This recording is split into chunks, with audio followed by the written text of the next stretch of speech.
હાલો મિત્રો, આ વિડીયો ખાસ તમારા માટે હું લઈને આવી છું અને આ દિવ્ય વનસ્પતિ જોઈ અને તમે વર્તી તો ગયા જ હશો કે આ વનસ્પતિને આપણે આવળ તરીકે વર્તી શકીએ છીએ અને એના ફૂલ જોઈ ગમે ત્યાં તમે દૂર હોવ તો વર્તી તો જાવ જ કે આ આવળ જ છે। જે જાણતા હોય તેના માટે, જે નથી જાણતા તે આ જોઈ લેજો તમે કે આને દિવ્ય વનસ્પતિ છે, આને આવળ આપણે કહી શકીએ।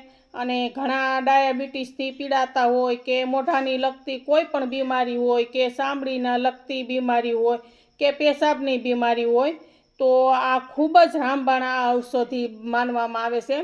તો આપણા ભારત જેવા દેશમાં ઘણી જગ્યાએ આ ઉગી નીકળે છે, પણ જે જાણતા નથી એમના માટે તમે આ વિડીયો શેર કરો તો એ વ્યક્તિ હોતે વંચિત ન રહે અને આપણો આ વિડીયો જોવે અને તે ઉપયોગ કરી શકે। અને આ આવળના ફૂલનો તો ના પૂછો વાત, એટલા ફાયદા છે।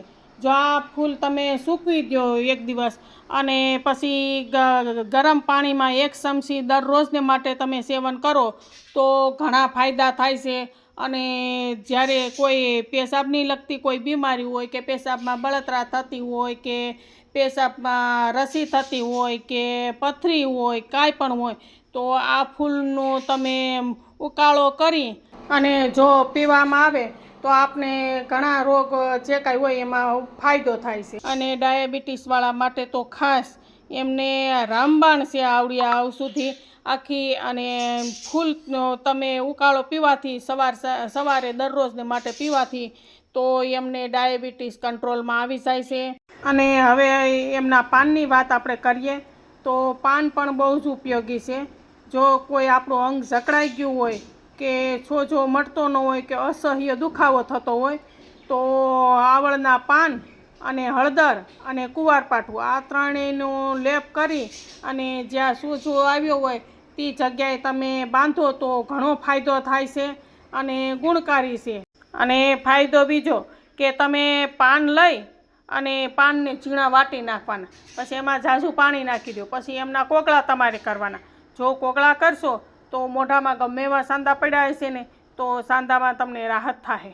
અને કાંઈ પણ દાંતમાં સડો થયો હોય કે કાંઈ પણ હોય તો આ પાનના કોગળા તમે કરવાથી તો ઘણો બધો ફાયદો થતો હોય છે।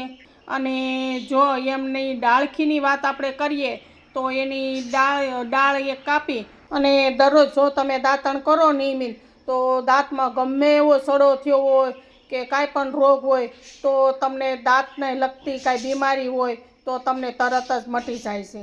તો આપણે આ બધી વાત કરી અને જો તમને અમારો વિડીયો સારો લાગ્યો હોય તો લાઈક કરજો અને એન્ડ તક જોજો અને શેર કરજો, એટલે આપણો વિડીયો ક્યાંય સુધી પહોંચી શકે।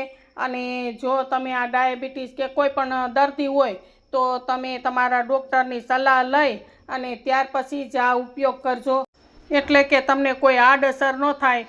તો એના માટે તમે થઈને ડૉક્ટરની સલાહ લેવી જરૂરી છે। તો આપણે આ વિડીયો એન્ડ કરીએ છીએ અત્યારે।